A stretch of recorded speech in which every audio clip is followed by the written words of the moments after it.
Bismillahirrahmanirrahim. Assalamualaikum warahmatullahi taala wabarakatuh. Pada teman-teman yang saya kasihi, apa khabar saudara ZMRRZZ? Terima kasih join saudara Azmi Nordin, saudara Hasan Ismail, saudara Puan Azra, teman-teman Mizi Aziz. Saya mohon maaf tadi tertekan waktu saya buat persiapan sebab saya menggunakan telefon saja. Saya tak ada kamera, saya tak ada studio. Buat sendiri saudara ya. Saudara Syarifuddin Syahari, apa khabar? Saudara Muhammad Razali Jali, Raja Senggodan, apa khabar? Saudara Rashid, saudara Muhammad Fauzi Buang, saudara Al-Selis Absorber. Absorber kereta lah tu. Datuk Khairul Hayat, apa khabar tu? Semoga sihat. Saudara Rosna Abdul, Waalaikumsalam. Tok Selampit, Wabi Tok Selampit. Nur Maria, RM, waduh, dalam keadaan sekarang ni sebut RM pun seriau ya. Saudara Lady Mana, ini di Instagram. Saudara Samsul Anwar, saudara Burhan Rabu, dan teman-teman yang lain, saya minta kalau boleh sila share, like dan apa ini dia kata join, subscribe, subscribe. Untuk memudahkan saudara mendapat notifications bila saya memberi pencerahan. Dan juga jika dalam Facebook ini ada sedikit gangguan, maka boleh tekan pergi ke Instagram. Jadi elok kalau saudara ini bukan like, join dengan Instagram juga. Saudara Ismail, saudara Mak Aziz, saudara Abdul Rahman Yaakob, Juki, Makno, Asmah Buro, Zulkifli Muhammad, Muhammad Fudil, Muhammad Iskandar, Pah Merah, apa khabar Pah? Nama jauh, sangat kecil. Nah, tulisan ni kecil ya. Baik, saudara yang mana tak sempat saya santuni satu persatu, saya mohon maaf insya-Allah. Dalam badan sehat, ini badan pun dada-dada. Besok nak pergi nak pergi cucuk. Untuk dos kali kedua. Aduh, hai, tak tahulah, mudah-mudahan kita berusaha lah saudara Ruslan ya, saudara Ismi, Osman Puasa. Baik, saya ingin melaporkan kedudukan COVID. Hari ini nampak sedikit ada kelegaan. Hari ini tanggal 12 Julai, itu hari Isnin. Jumlah hari ini mereka yang dijangkiti oleh virus corona adalah 8,574. Masih tinggi. Kita nak mengharapkan kalau boleh biarlah dalam 100 ke 200 ke. Ini hari ini turun sedikit. Sebab semalam 9,105. Dan hari ini 8,574. Jumlah keseluruhan warga kita yang dijangkiti oleh virus corona adalah 844,870. Dan kematian pada hari ini agak tinggi, iaitu sejumlah 102 orang yang dilaporkan, disahkan meninggal dunia. Mereka tewas oleh serangan virus corona. Jadi jumlah kematian hari ini keseluruhannya adalah 6,260. Alhamdulillah hari ini di Perlis kembali sifar. Perlis sifar COVID-19 di Kedah ada peningkatan. Jadi di Kedah ni agak seriau saya tengok sebab trendnya terus meningkat. 4 hari dulu 417, kemudian dia susut 364, 382 dia naik, kemudian hari ini dia naik lagi 415 orang Kedah. Di Pulau Pinang ada sedikit susut, semalam 243, hari ini 231. Begitu juga di Perak. Ini mestilah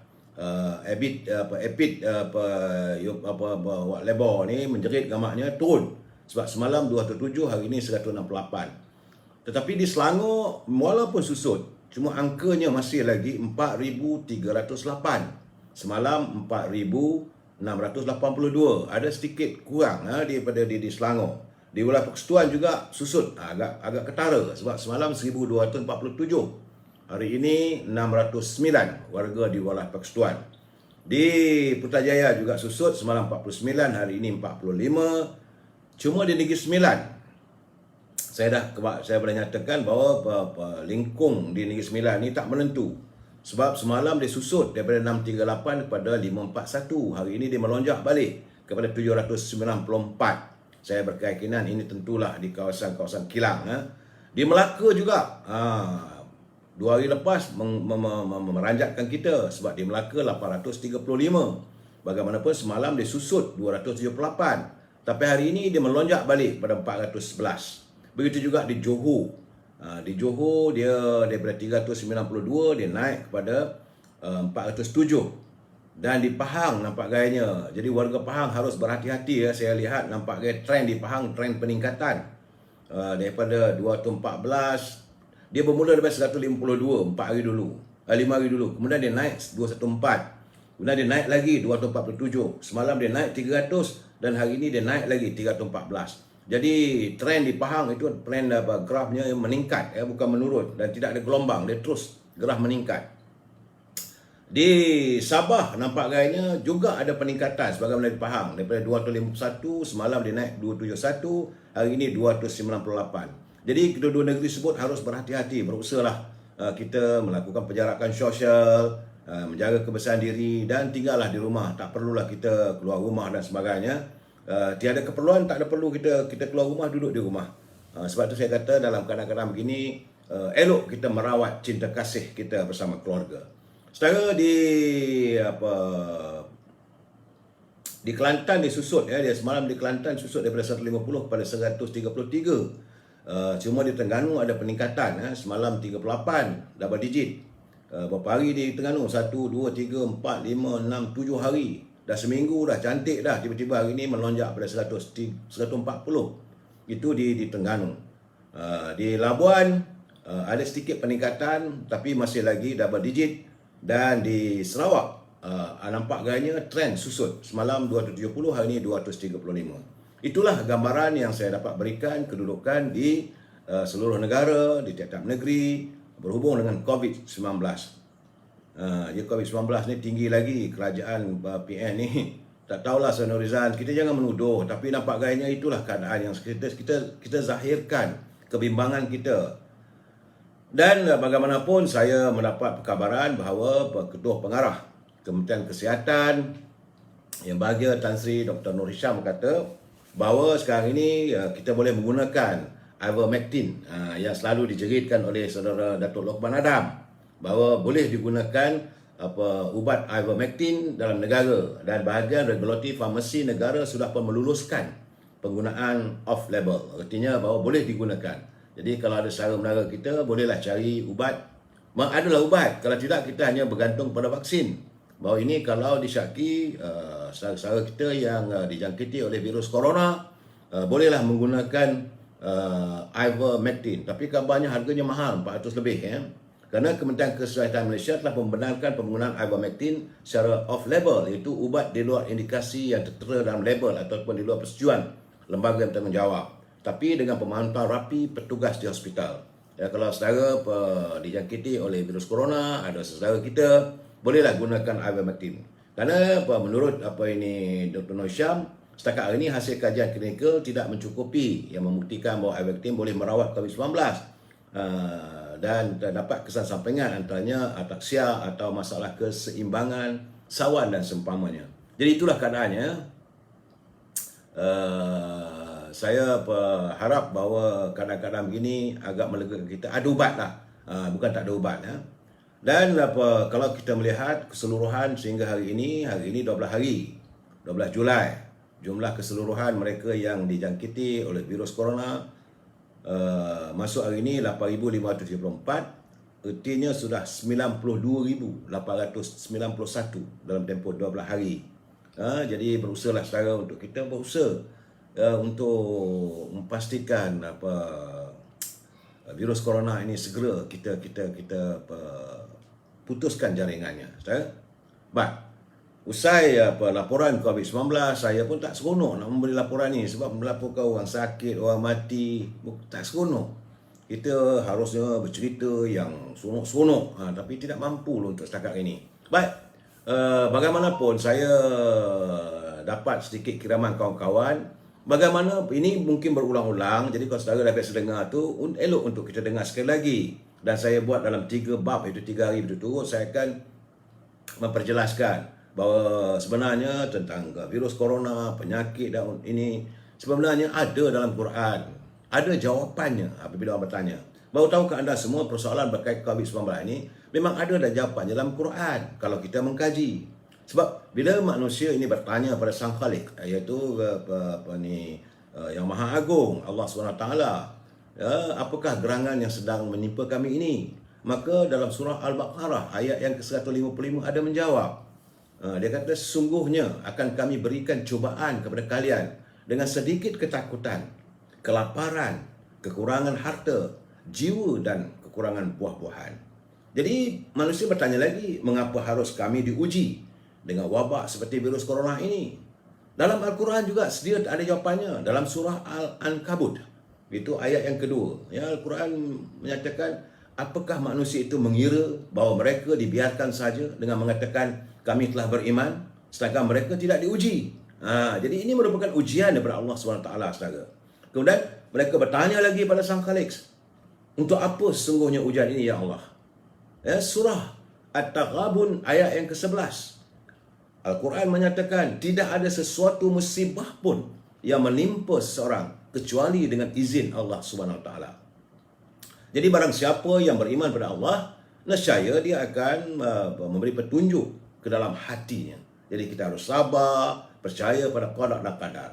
Dan masih lagi kita bertanya, mengapa harus terjadi pada kami semua ini? Maka dalam Al-Quran ada tercatat. Ini sebagai jawapan yang kalau kita kaji, kita baca terjemahannya. Iaitu dalam surah Al-Ankabut, berkala mengapa semua itu terjadi.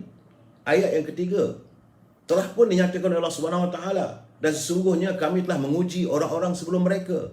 Maka sesungguhnya Allah Maha mengetahui orang-orang yang benar, dan sesungguhnya Dia mengetahui orang-orang yang dusta. Jadi dari mana datangnya musibah ini, ya Allah? Kita akan bertanya, ya Allah, Tuhanku, mana dah datang musibah ini? Surah Ali Imran ayat yang 165. Ayat 165, sila semak Al-Quran. Ada jawapannya.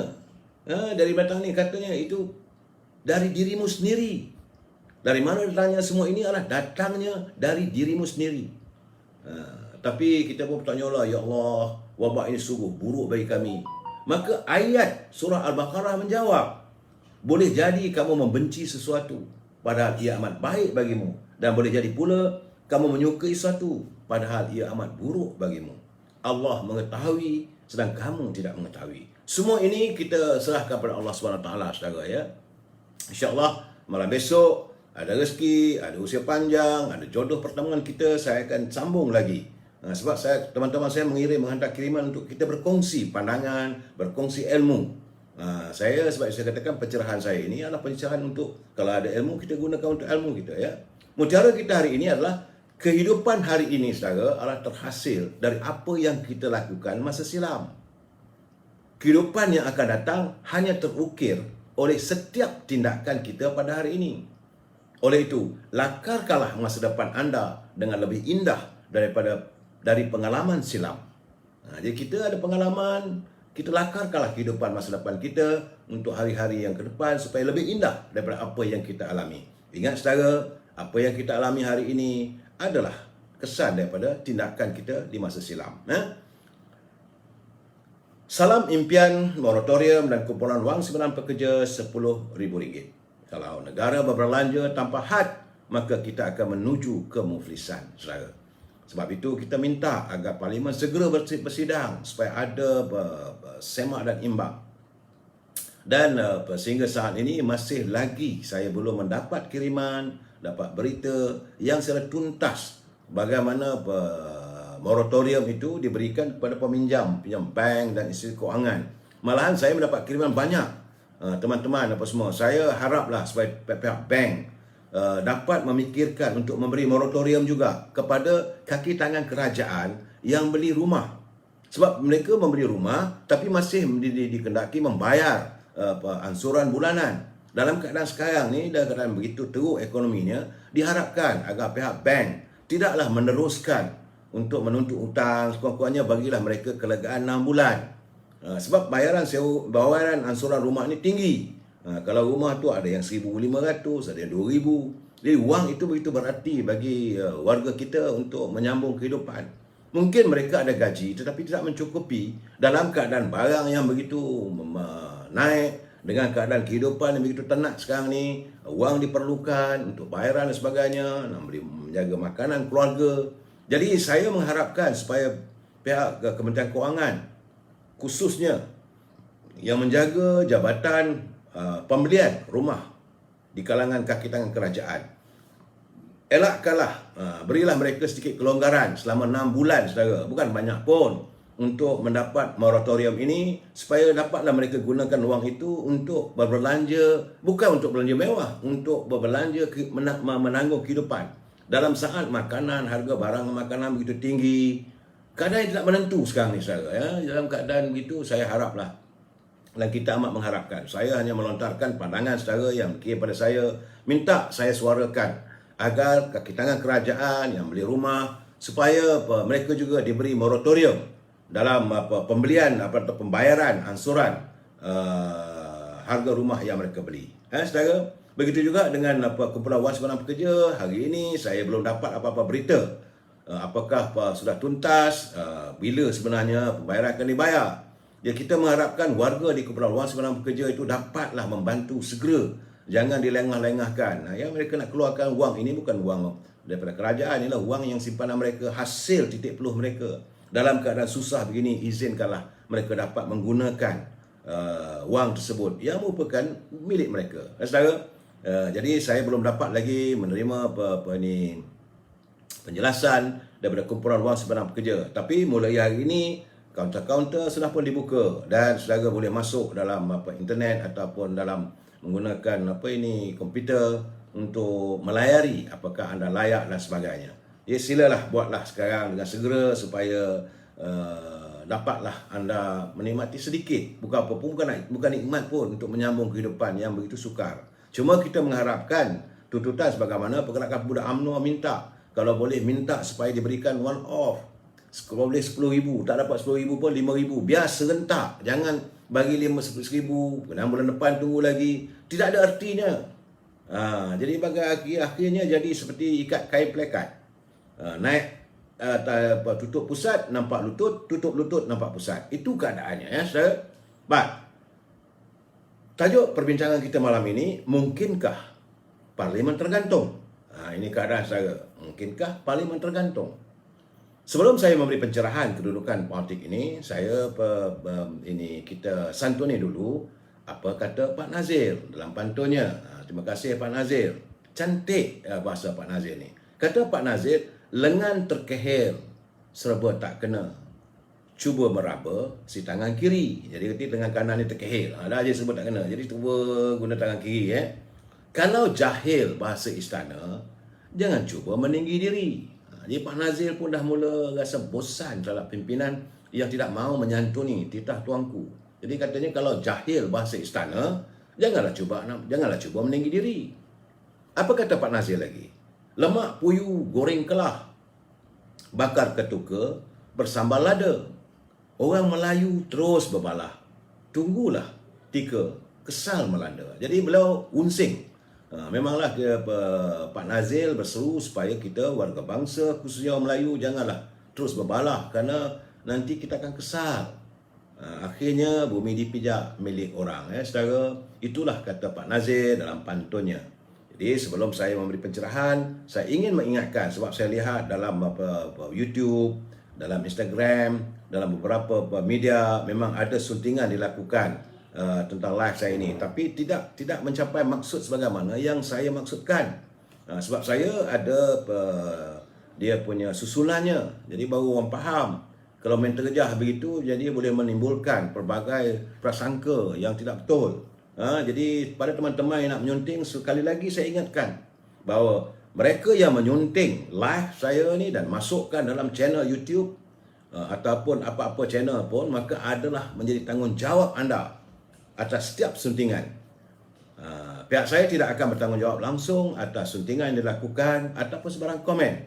Jadi sebelum anda melakukan suntingan, melakukan tindakan, memasukkan semula live saya ini ke dalam channel YouTube dan sebagainya, berfikir terlebih dahulu. Jangan ambil sembrono, saudara. Sebab saya nampak, tapi bagi saya tak boleh buat apa. Saya tak ada upaya untuk menyekat. Sebab saya melakukan secara live, saya bukan ada recording. Sebab saya tak ada studio. Ni saya telefon. Itu pun tadi salah tekan. Tadi dah tiba-tiba live. Kawan-kawan pun dah masuk. Saya rasa guilty. Saya rasa insaf diri lah, saudara. Jadi dalam keadaan ini. Cuma saya nak harap sekali lagi bahawa dalam kita berinteraksi Di halaman saya ini, kita mesti bersetuju untuk tidak bersetuju. We must agree to disagree. Dan halaman ini pencerahannya tidak lain, bukanlah pencerahan politik. Cuma semalam memanglah saya kurang bersemangat kerana saya dilanda kesedihan yang teramat. Kesan saya kehilangan dua orang sahabat yang begitu rapat dengan saya. Jadi sebab itu kalau saya lihat semalam punya tontonan itu, memang saya agak dalam keadaan orang sedih. Tapi saya harus melaksanakan tugas dan tanggungjawab saya kepada saudara, sebab saya dah berjanji pada diri saya dan diri saudara, saya akan berusaha untuk membuat live ini setiap malam. Supaya paling tidak pun orang kata dapatlah sedikit pencerahan. Sebab saya lihat masih lagi tak ada. Nak harapkan media-media sosial ni masih lagi mereka bermain di awam-awam. Jadi warga tidak dapat memahami semua.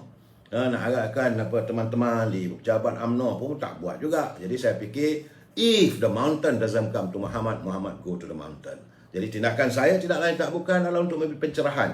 Tidak lebih daripada itu dan bukan untuk menghasut dan sebagainya. Dan saya harus memberi penerangan agar warga faham suasana politik kita hari ini.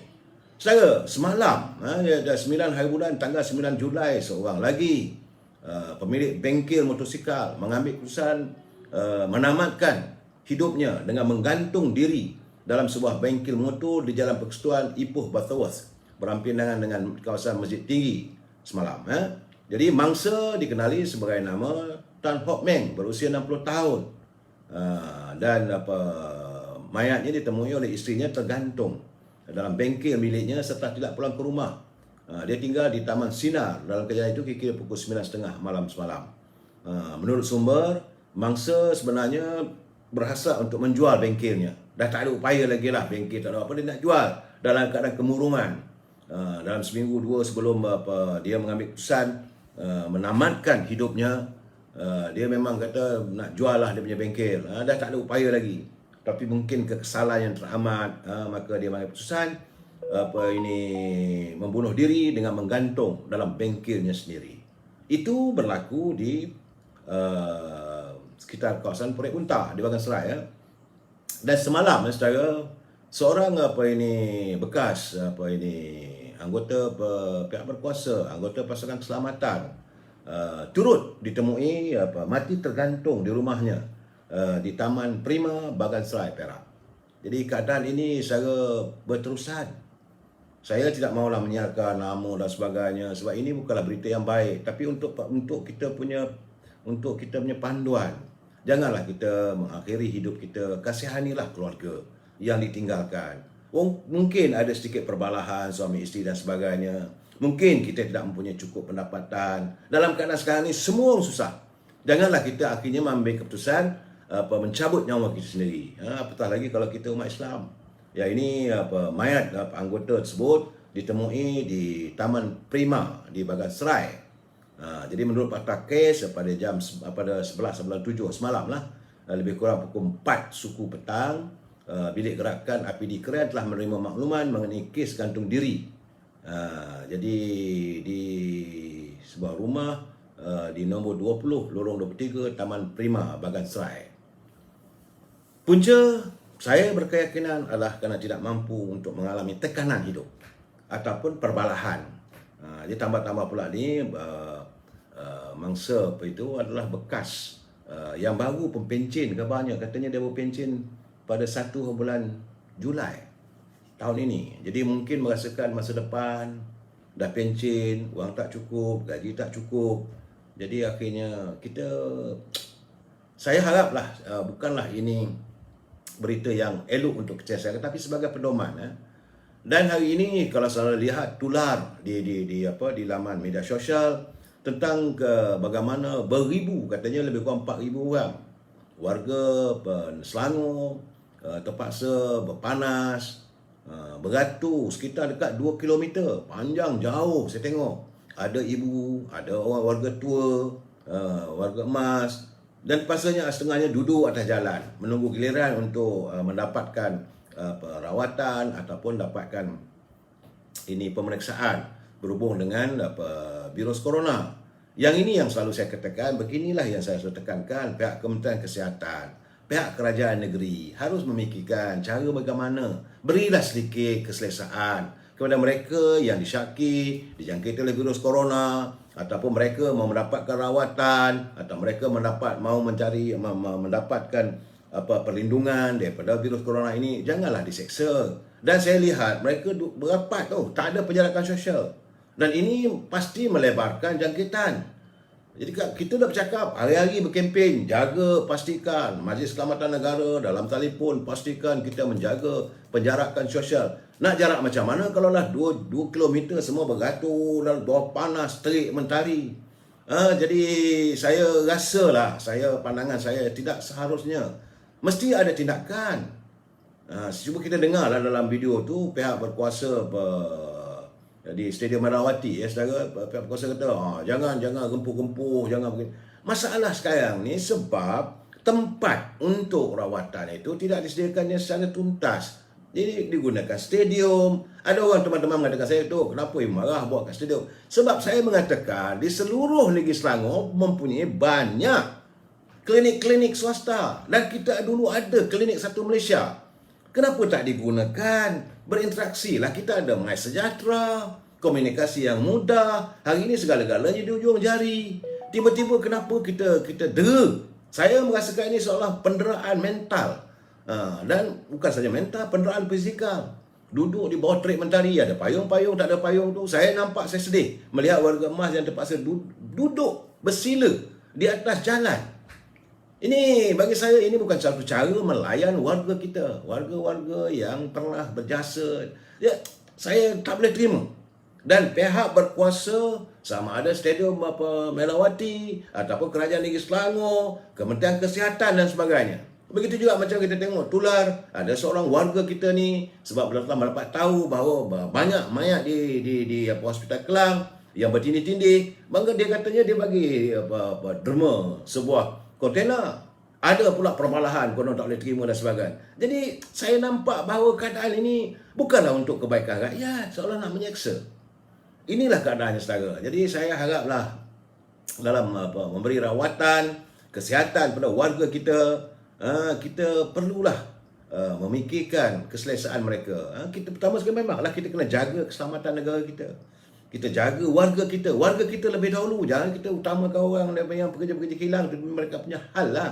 Dia nak berderet, nak beratur 2 km ke 3 km. Itu masalah mereka. Tapi kita, di negeri kita, di bumi kita, jangan kita seksakan. Jangan kita derakan warga kita. Mereka dah sakit. Bukan kendak mereka dijangkiti oleh virus corona.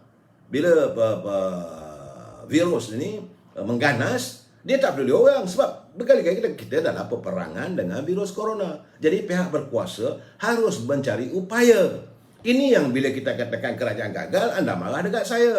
Sebab membuatkan rakyat terdera. Saya tengok benda begitu memang saya marah. Tapi apakan daya, saya hanya boleh menyuarakan. Kita tak punya kuasa. Jadi mereka yang berada di ajang kuasa di Shah Alam takkanlah buta mata, buta fikiran. Tak fikir soal rakyat Selangor. Anda yang mau bawa menteri besar, tengoklah di Stadium Shah Alam. Pegawai yang jaga Esko, Kementerian Kesihatan. Esko yang jaga perumahan dan bandar di Shah Alam. Tengoklah. Anda takkan, sebab saya kata kadang-kadang mereka membuat pelbagai unjuran SOP-nya dari bilik hawa dingin. Dalam pejabat, dalam bilik mesyuarat, okey kita buat begitu, kita buat begini, kita buat begitu, tapi realitinya rakyat yang susah. Rakyat yang terpaksa menderita oleh sikap anda, tindakan anda. Yang anda buat keputusan dalam bilik hawa dingin. Ini keadaannya saya tak boleh terima bila saya lihat gambar begitu.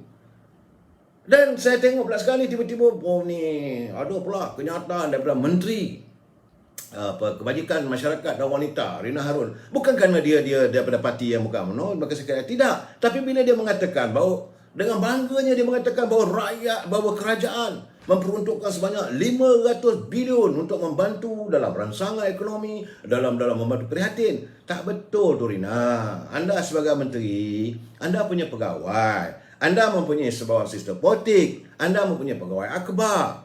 Biarlah cari fakta itu dengan benar. Kerana sebenarnya ini selebih daripada duit rakyat sendiri paling banyak diambil daripada kumpulan wang simpan pekerja dan moratorium.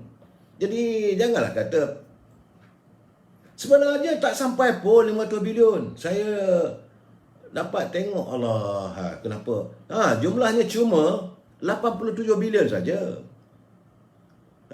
Jadi Rina, anda seorang menteri, bercakap biar benar. Jadi jangan nak melambung, tak kena gaya. Rakyat menaruh harapan sebab anda berada di anjung kuasa, anda dalam kabinet. Kalau beginilah harapan kita, kalau menteri pun bohong macam mana ni? Bila dia mengatakan bahawa kerajaan memperuntukkan ada pemberian 50 bilion, sebenarnya cuma 87 bilion. Begitu juga dengan bantuan makanan rakyat. Benar, kita tak nafikan bahawa rakyat ada yang menerima bakul makanan, tapi jumlah mereka yang memerlukan adalah 728,000. Sedangkan yang berkemampuan melalui program yang dilakukan adalah lebih kurang 430,000 saja. Jadi sepatutnya carilah upaya. Bagaimana mereka yang hilang pekerjaan, mereka juga memerlukan bantuan. Ini bukan sedikit. Dan dengan memberi bakul makanan itu tidak menyelesaikan masalah sebenarnya.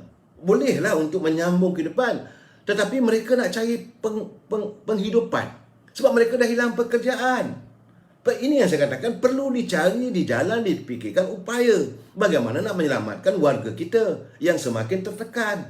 Ini bukan sehari. Yang mewujudkan supaya rakyat duduk di rumah, anda. Yang tidak memberikan orang bebas untuk bekerja cari penghidupan, anda. Tapi anda kata nak beri bantuan. Bantuan bagaimana? Ini keadaan sebenarnya yang saya selalu kita buat argument. Dan sebab itu saya katakan, sebelum anda buat keputusan nak kurung orang ke rakyat kita bersama, jangan hanya sekadar buat keputusan dalam bilik hawa dingin. Bila anda berada dalam bilik hawa dingin, anda tak rasa apa pun. Anda tidak dapat menjiwai. Macam semalam saya katakan, sebagai pemimpin, anda mesti menjiwai resah rakyat. Anda mesti rasa kepedihan yang dialami oleh rakyat. Ini bukan seorang dua. Warga sekarang ada 2 juta yang tak ada pekerjaan. Boleh katakan keseluruhannya. Sama ada dulu T20 yang punya wang dan sebagainya dah licin, lincau. Begitu juga yang mana dulu dah berada dalam kedudukan M40. Dah turun merosot terus pada B40. Dan keadaannya bertambah mengelonsor. Dan mereka terjebak dalam kehidupan yang sukar. Betul, anda memberi bantuan tetapi tidak mencukupi, tidak berpada. Memanglah, kita tidak mahulah bahawa semua itu spoon feeding. Rakyat pun tidak mahu disuap segala-galanya. Cuma kena harus dipikirkan macam mana. Dan ekonomi itu terdesak. Jadi bila kerajaan nak umumkan tentang pemulihan ekonomi dan sebagainya, kena dipikirkan bagaimana dengan 728,000 individu yang sudah mengalami hilang pekerjaan. Bukan hanya mereka saja, tapi sebelum itu kena dipikir. Jangan kita address. Kita sebab itu saya katakan, kadang-kadang kita ni bila ada masalah, kita address masalah itu saja. No. Dia kena fikir ke depan. Sepatutnya apa yang harus kita lakukan. Di sinilah masanya digunakan dalam bilik yang hawa dingin itu, dipikirkan apakah cara kita nak selesaikan masa depan. Jangan fikir apa yang rakyat alami. Untuk macam mana masa depan ni. Selepas COVID ni ke, ataupun kalau COVID masih berterusan, apa unjuran-unjuran ekonomi yang perlu kita lakukan. Bukan hanya sekadar kuih tabung yang ada. Bukan sekadar ambil duit. Dan sepatutnya, kalaulah isu tentang kumpulan wang simpanan pekerja ini dapat diselesaikan lebih awal. Paling tidak pergantungan rakyat kepada bakul makanan tidak sebegitu. Paling tidak berkuranganlah kibaran bendera putih.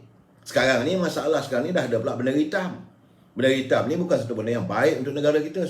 Ini bagi saya haraplah warga UMNO kalau boleh jangan menjebakkan diri, sebab ini suasana yang kita bukan cara UMNO. Sebab kita kalaupun kita menentang pimpinan, bukan cara kita untuk melakukan demonstrasi dan sebagainya. Kita tidak mahu melakukan satu tindakan yang berupa fizikal. Kita bukan nak bertempur. Cukuplah dulu kita kena ambil balik. UMNO menghalang British untuk meneruskan Melayu Union dengan meja perundingan. Sebab itu kita menggunakan meja perundingan.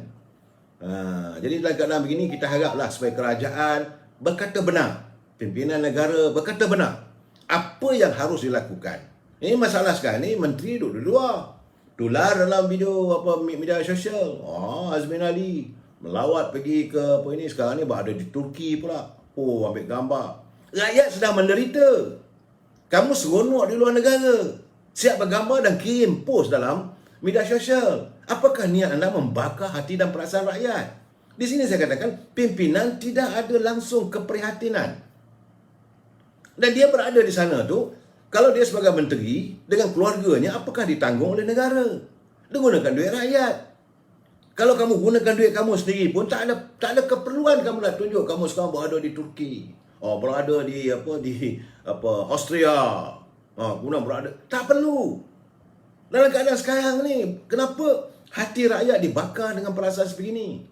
Memanglah anda tidak langsung mempunyai hati dan perasaan. Anda juga buta hati anda. Memanglah seronok anda di luar negeri, dilayan sebagai menteri. Tapi rakyat macam mana? Yang tak makan, yang mati bunuh diri. Anda, bagi saya lah, tak layaklah anda untuk menjadi seorang menteri. Itu keadaan setara ya. Jadi saya melihat bahawa bila pimpinan negara mengumumkan, kononnya, ini Azmin juga lah kata bahawa begitu juga Menteri Kewangan kata bahawa ekonomi negara bertambah baik. Tapi sedangkan mengikut data-data dan angka adalah menunjukkan sebaliknya. Sebab itu saya katakan pemimpin berhentilah berbohong. Nyatakan secara jelas pada rakyat supaya rakyat faham, supaya kita juga dapat sempat dan dapat empati terhadap apa yang berlaku ni, supaya rakyat juga boleh mempersiapkan dirinya. Jadi kalau ada beras cupak di rumah tu, tidaklah dia tu habiskan. Ini kita tak mau dengar guruh di langit, air di tempayan kita buangkan. Kerana menurut pakar ekonomi Dr. Muhammad Abdul Khalid, dia kata ada beberapa penunjuk arah yang ekonomi kita sekarang ni sedang parah. Bercakap benar. Ini kalau saya cakap benar apa semua ni, mungkinlah saya dikatakan menghasut. Saya tidak menghasut, saya mengajak supaya kita berwaspada. Supaya kalau ada sedikit, tak tahulah masih ada lagi, tak ada simpanan, saya tak tahu. Kalau ada simpanan, berhati-hati dalam simpanan kita, dalam kita berbelanja. Sebab itu kalau saya saudara semak balik, saya sentiasa memberi pencerahan, selalu saya tekankan. Dalam suasana hari ini, kita kalau adalah sedikit simpanan, kita ada punya wang, kita harus membeli apa yang kita perlukan, bukan apa yang kita nak. Atau dalam bahasa Inggerisnya, we buy what we need, is not what we want. Kalau kita nak satu gedung dekat KLCC, kita nak beli. Tapi apa yang keperluan, itu dibeli. Dan pimpinan negara harus bercakap terus terang. Dalam keadaan sekarang ni, we must spend on what we need. Kita mesti berbelanja atas keperluan kita. Keperluan untuk makan. Ya, keperluan untuk menyimpan kalau nanti kena bayar bil elektrik, bil air dan sebagainya. Suasana negara berkali-kali saya katakan kita dalam peperangan dengan tentera virus corona. Musuh tidak dikenali, tak ditahu di mana bersembunyinya. Tahu-tahu bom, seorang meninggal. Tahu-tahu bom, pelantar di hospital. Hingga kan hospital pun dah kadang, saya amat bersimpati dengan warga frontliner. Dah 2 tahun mereka bertugas. Dan sepatutnya kita harus memberi penghormatan kepada warga-warga frontliner. Dia bukan hanya para doktor, bukan hanya para jururawat, termasuk juga ini pembantu hospital, ini attendant yang membawa ini ambulan dan juga penggali kubur. Sebab bila seseorang yang dijangkiti oleh virus corona ini meninggal dunia, maka mayatnya tidak boleh diuruskan oleh masjid dan sebagainya. Ia diuruskan oleh kaki tangan hospital. Mereka dalam keadaan terdedah begitu. Saya haraplah kita dalam keadaan begini, kita harus tahu pada siapa kita harus menilai, memberi penghormatan yang setara. Dan dari segi menurut kata pakar ekonomi Dr. Muhammad Khalid, dia kata ekonomi negara kini sedang mengecil. Jadi dah 3 tahun sebenarnya. Oleh itu, Pak Menteri tolong jangan buat kenyataan yang bukan-bukan. Kalau anda pergi ke luar negeri, tak payah bagi tahu pada rakyat. Macam Azmin Ali tu tunjuk gambar dengan pemandu pelancong di Turki dan sebagainya. Berhentilah untuk menyakiti hati rakyat, saudara. Dan menurut kata berhubung dengan ekonomi ni, menurut kata Duta Amerika, bahawa pelabur-pelabur asing sebenarnya bukan mereka tidak mahu memilih melabur di negara kita, tapi mereka takut. Mereka takut untuk berada di Malaysia kerana regulation hard to understand. Kerana setiap regulation ini prasyarat ataupun perundangan ataupun SOP ataupun syarat-syarat yang dikenakan sukar untuk mereka faham. Segala-galanya flip-flop. Sebab itu membuatkan mereka kata macam mana nak melabur di Malaysia. Mungkin hari ini dia kata tagnya begini, tahun depan lain pula tagnya. Jadi tidak ada satu benda yang jelas. Sebab itu saya kata berkali-kali kita minta supaya pimpinan negara menyatakan apa kita punya economic policy, apa kita punya foreign policy. Polisi-polisi ini perlu diungkapkan dan dimenteraikan. Ini kalau kita lihat bukan hanya dari segi dari sektor dagang. Cuba lihat dari segi COVID sendiri. Kita ketatkan PKP dalam saat kesnya cuma 3,800. Tapi kita longgarkan PKP ni, pergerakan kawalan pergerakan ni, masa kes 4,000. Masa 3,800 kita ketatkan. Bila naik 4,000 kita longgarkan. Pada 8 November 2020, sekolah semua kita tutup. Masa itu kes hanya sekitar 850. Tetapi pada 19 Februari 2021, sekolah kita buka. Masa itu dah naik 2,900 kes. Jadi ini keadaannya yang flip-flop. Waktu yang patutnya kita ketatkanlah. Macam di Selangor, maka dilakukanlah PKPD. Pada semua orang, perintah kawalan pergerakan diperketatkan. Waktu itu 1,800 kes. Tapi sektor ekonomi dilonggarkan. Sedangkan sekarang ni Selangor dah 4,000.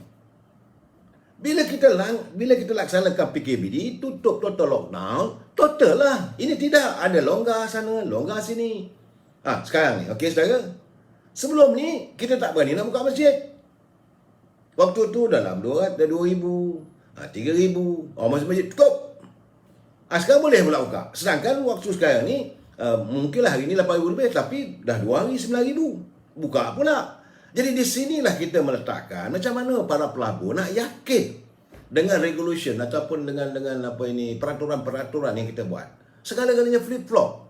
Itu yang saya katakan tadi, mereka membuat unjuran, mereka membuat segala peraturan, mereka berada dalam bilik hawa dingin. Akhirnya apa berlaku? Dewan Perniagaan Industri antara Malaysia dengan Jerman, Malaysia dengan Belanda, Malaysia dengan Jepun, mereka telah pun menghantar surat resmi kepada Perdana Menteri. Mereka menuntut supaya mesti ada unjuran ataupun peraturan-peraturan yang tuntas, yang jelas. Sebab pelabur-pelabur mereka juga yang masih lagi beroperasi, yang masih ada di Malaysia ini, berada dalam kebingungan. Ke arah mana Malaysia nak pergi? Ini keadaan kita, saudara, ya. Kemudian, apa lagi? Dari segi politiknya, saudara, tak habis-habis dengan berita-berita palsu. Berita palsu, saudara. Pada semalam hari Ahad terdapat lebih kurang 4 berita palsu tentang kononnya Perdana Menteri letak jawatan, lepas tu kononnya Presiden UMNO letak jawatan, kononnya ahli parlimen semua menyokong Perikatan Nasional, kononnya ada cerita pula lagi bahawa Presiden PKR mengalu-alukan ataupun menyahut tentang. Semua ini merupakan fake news. Iaitu berita-berita palsu. Saya hairan bagaimana pihak berwajib tidak dapat mengawal mereka yang menghantar berita-berita palsu. Ini sebenarnya dalam keadaan penyebaran berita palsu ini perlu ditangani, saudara. Ini tidak. Berita palsu sembrono. Malahan kedudukan pejabat Perdana Menteri pun boleh membiarkan, tidak ada santunan. Dan yang tebar saya tengok dalam video ni adalah tentang Timbalan Menteri, seorang Timbalan Menteri Zaidi Zainul. Dia pula ada temu bual dalam mana ke dalam satu video. bersungguh-sungguh lah dia menyerang Presiden UMNO. Saya bukan nak membela, tidak, tapi cara pernyataan lontarkan bila dia kata Datuk Sri Zahid Hamidi ini berusaha untuk melepaskan diri dia daripada tuduhan di mahkamah. Begitu juga Datuk Sri Najib. Sebab itu nak buat sana, buat ini. Sebab itu nak turunkan Perdana Menteri. Saya kata, mana dalam logiknya? Bercakap dari segi logika. Dah bertahun dah Datuk Sri Najib turun naik mahkamah. Dah bertahun dah Datuk Sri Zahid Hamidi turun naik mahkamah. Dan beliau tidak akan mahu berunding dalam usaha untuk menyelesaikan kes yang sedang dibicarakan. Tak ada. Tapi janganlah dijadikan itu sebagai alasan untuk kamu menunjukkan bahawa sebab itu saya tak setuju. Sebab itu kerana saya akan menyokong Perdana Menteri ataupun Perikatan Nasional. Kamu nak sokong kamu punya hal. Tak ada masalah. By all means, brother. Kita bukan tak kenal anda siapa. Kita sama-sama dalam UMNO ni. Kita tahu perangai anda. So nak sokong. Tapi jangan buat satu benda yang tak betul. Orang tengah bergelut mahkamah, turun naik mahkamah. Lepas tu boleh kata pula, ini adalah unsur-unsur untuk mengelakkan pembicaraannya atau supaya untuk tidak ada pembicaraan. Dia dah bagi tahu awal-awal bahawa pada dia, saya nak bagi tahu pada warga UMNO, kena jelas agar supaya bila ada orang bercakap pada begini, kita kata sudahlah, jangan cerita bohong. Dia memilih untuk berhadapan dengan pelbagai tuduhan di mahkamah kerana dia tidak mahu untuk bersama-sama dengan PBM. That's all. Jangan ada sebarang usaha nak kata bahawa dia buat itu kerana takut mahkamah. Dia nak baik dengan Anwar Ibrahim kerana mahkamah. No, tidak ada.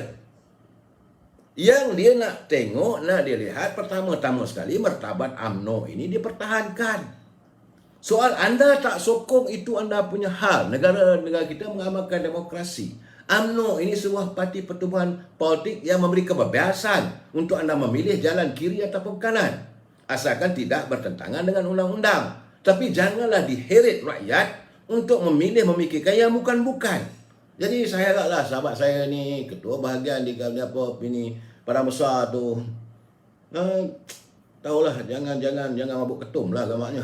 Tak tahulah saya. Dan yang agak ini saya melihat perkembangan terbaru di negeri Johor. Saudara, sebab bila saya menatap petang ini bahawa kenyataan daripada Datuk Seri Cik Zakaria Ahmad Saleh.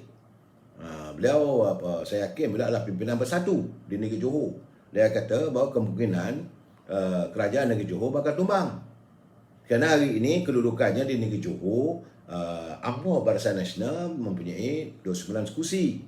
Daripada 29 kursi ini didukung oleh 4-5 kursi daripada Pakatan Parti Pribumi Bersatu. Jadi kalau keadaannya daripada 29 dan pembangkang ada 27, mana semuanya keseluruhannya 56. Kalau ini berlaku, apa yang diceritakan oleh Baginda Sultan Johor, dia dah bagi tahu awal-awal kalau kecoh-kecoh sangat di Johor ni, dia kata dia akan bubarkan Dewan Negeri, itu kuasa Baginda. Ini gambarannya saudara, dan memanglah bagi kita tak apalah, panggil pilihan raya lebih baik. Sebab keadaan genting saat negara nak menghadapi kita berhadapan dengan virus corona. Di Johor tiba-tiba meledak kisah bahawa besar kemungkinan kerajaan negeri Johor tumbang. Tapi saya berkeyakinan, sebab saya teringat pesan Wah Duli Yang Mulia Tuanku bila mengatakan bahawa kalau kecoh-kecoh di Johor, maka Baginda akan memanggil supaya Dewan Undangan Negeri Johor dibubarkan dan diadakan pilihan raya.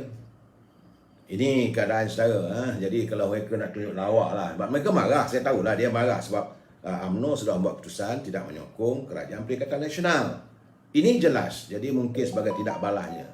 Saudara, dalam keadaan sekarang ni, rakyat dibelit kehidupan. Tapi kita melihat pimpinan masih terus bertelingkah. Pertelingkahan itu bukan kerana rakyat.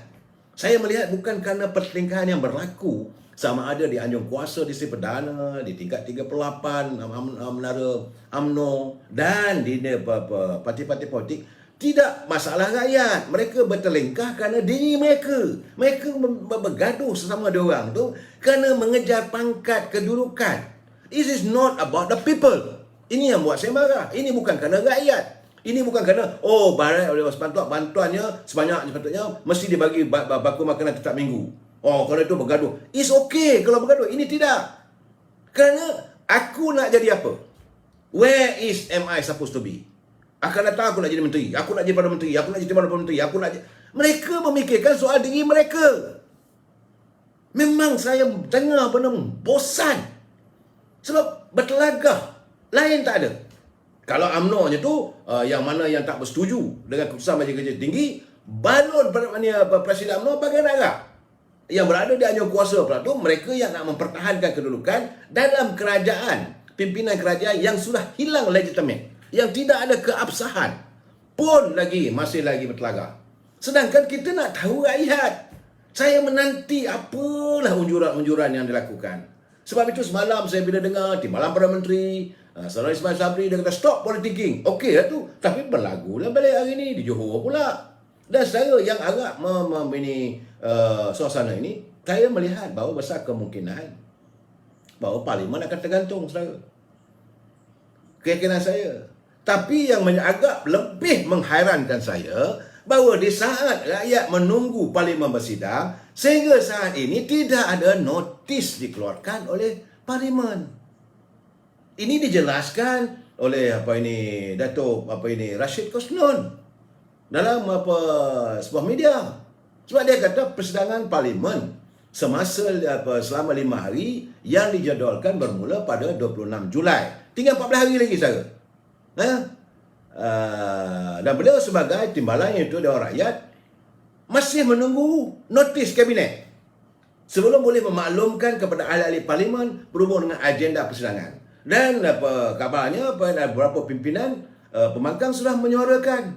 Ini apa cerita ni? Kita Parlimen mesti mendapat sekurang-kurangnya 28 hari notis.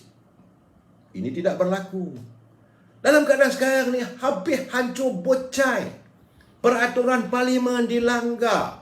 Mesti sepatutnya Parlimen ni keluar notis, akan bersidang. Tak, sampai hari ni tak ada keluar notis. Kalau mengikut kenyataan daripada Dato' Rashid Kosnon. Jika ini berlaku, apa nak jadi pada Parlimen kita? Kenapa mereka sanggup melanggar benda begini? Dan kena ingat bahawa Parlimen perlu bersidang atas titah Raja-Raja Melayu dan Duli Yang Maha Mulia Di-Pertuan Agong. Ini jelas semua orang tahu. Dan rakyat dikabarkan bahawa Parlimen akan mengadakan persidangan pada 26 bulan. Mana notisnya? Mesti ada peraturan. Saya betul tak, I cannot brain lah. Kita ingatkan mestilah dapat semua notis semua sampai sekarang. Apakah cara kita negara kita? Negara nak jadi cowboy ke? Besok sedang lah. Boleh begitu? Ini Parlimen tempat yang paling mulia. Tak tahulah tu siapa ni, Sada Wan Razwan. Tu Zahid gila kuasa, bidas kena. Lah ini masalah bidas apa? Gila kuasa bendanya. Keadaan sekarang inilah keadaannya, saudara. Dia notis tak ada. Kata dia, notis 28 hari biasanya diberikan kepada ahli Parlimen mengikut peraturan mesyuarat perkara 11 dalam kurungan 3. Jadi Dewan Rakyat memerlukan notis khas daripada Kabinet memandangkan ia adalah persidangan khas. Kononnya ini persidangan khas, maka naklah dapat notis khas daripada Kabinet. Jadi sebabkan persidangan ini mengenai hak ehwal kerajaan, maka kata kami perlu menunggu notis bertulis untuk tahu agendanya, nak bincang apa benda. Itu sebagai ini yang saya dapat laporan daripada Free Malaysia Today yang dinyatakan oleh Timbalan Speaker. Kalau ini keadaannya, apa nak jadi ni? What is going to happen? Apa nak jadi pada negara kita? Negara yang rakyatnya rakyat cinta damai. Rakyatnya begitu harmonis. Kita negara rule of law. Kita mengikut peraturan. Kita mengikut perlembagaan. Janganlah perlembagaan boleh dilanggar. Peraturan macam mana persidangan Dewan Rakyat boleh dilanggar. Apakah bila anda dah punya kuasa, anda merasakan you are everything? Ini keadaannya sekarang ni. Saya tengok begitu. Astaghfirullahalazim. Satu lagi. Apa bala nak kena pada negara kita ni? Dapat pemimpin yang sebegini. Saya tak maulah menggunakan bahasa-bahasa yang bombastik, bahasa-bahasa yang vulgar. Tapi bagi saya keadaan sekarang ni, saudara marah kat saya kalau saya mengkritik. Saya bukan mengkritik this reality, brother. Saya nyatakan ini. Memang saya bila malam nanti saya baca, dia kata orang tua ni tak ada lain. Semua orang tak betul. Ini bukan soal betul tak betul, brother. Ini bukan sebab kita nakkan peraturan dilaksanakan. Kita ada pemimpin.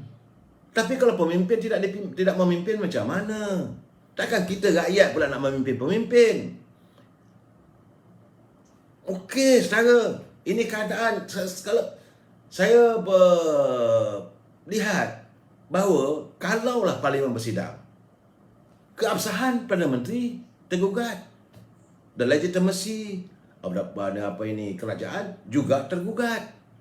Dan kalau ini berlaku, jika ada usul ni tak percaya dan sebagainya, maka tentulah perlu ditubuhkan satu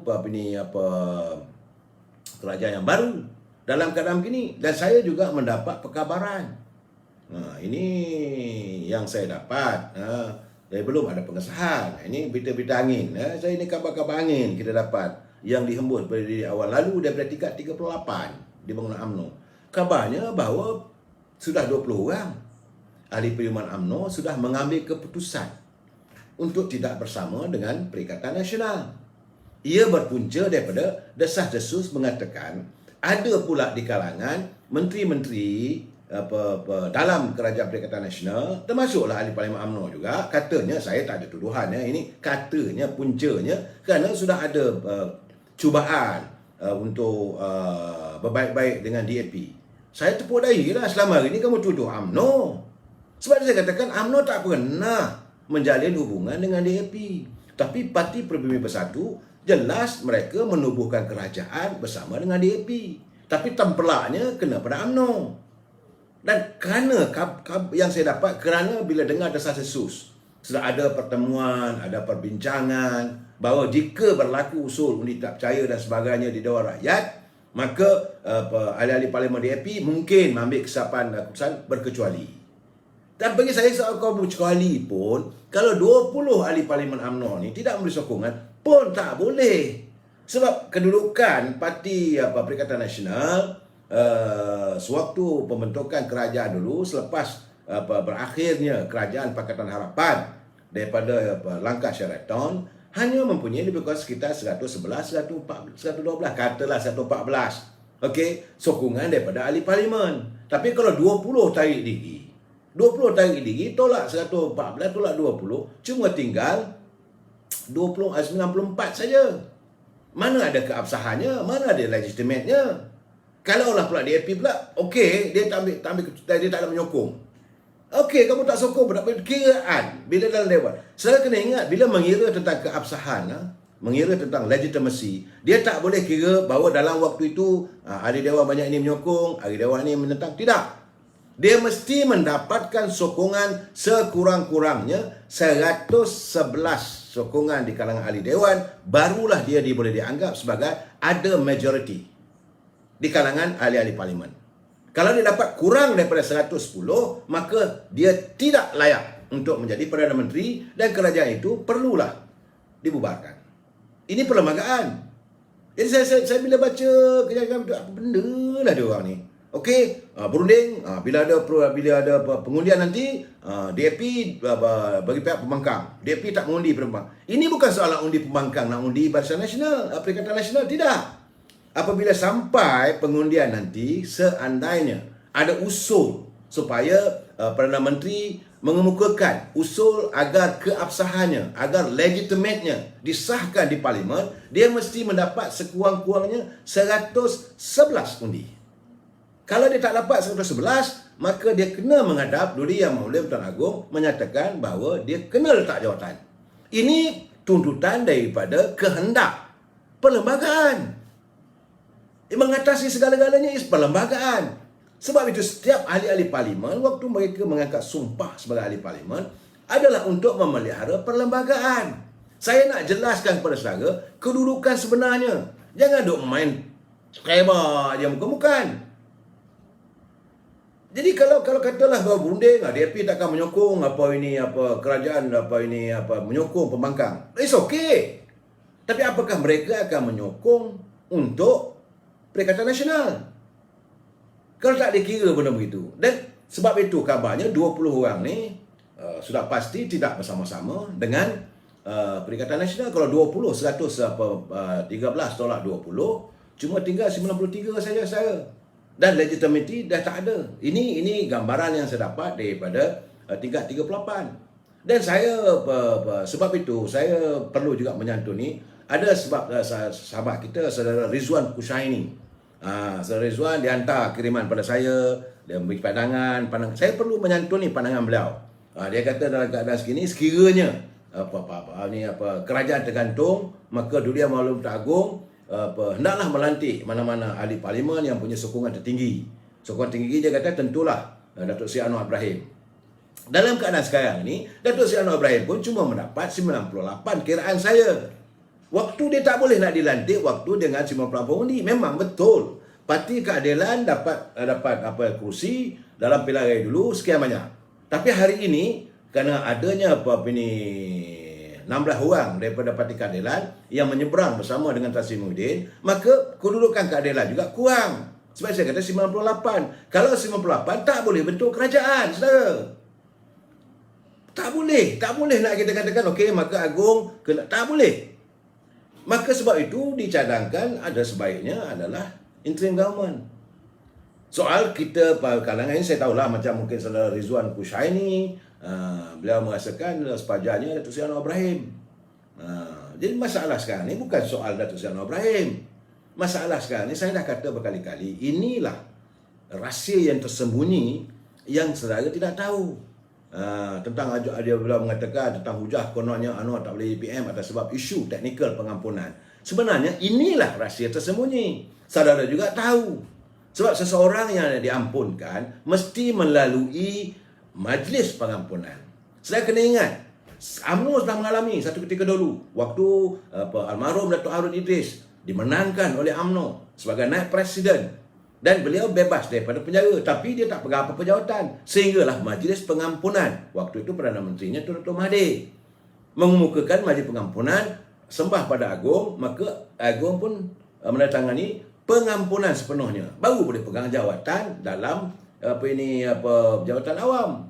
Ini sebenar-benarnya saudara, mungkin saya berharap saudara Rizwan Kushaini berbincanglah dengan pihak-pihak peguam. Berhubung dengan apa yang saya maksudkan sebagai pembebasan, pengampunan dan pengampunan sepenuhnya. Ini supaya kita faham.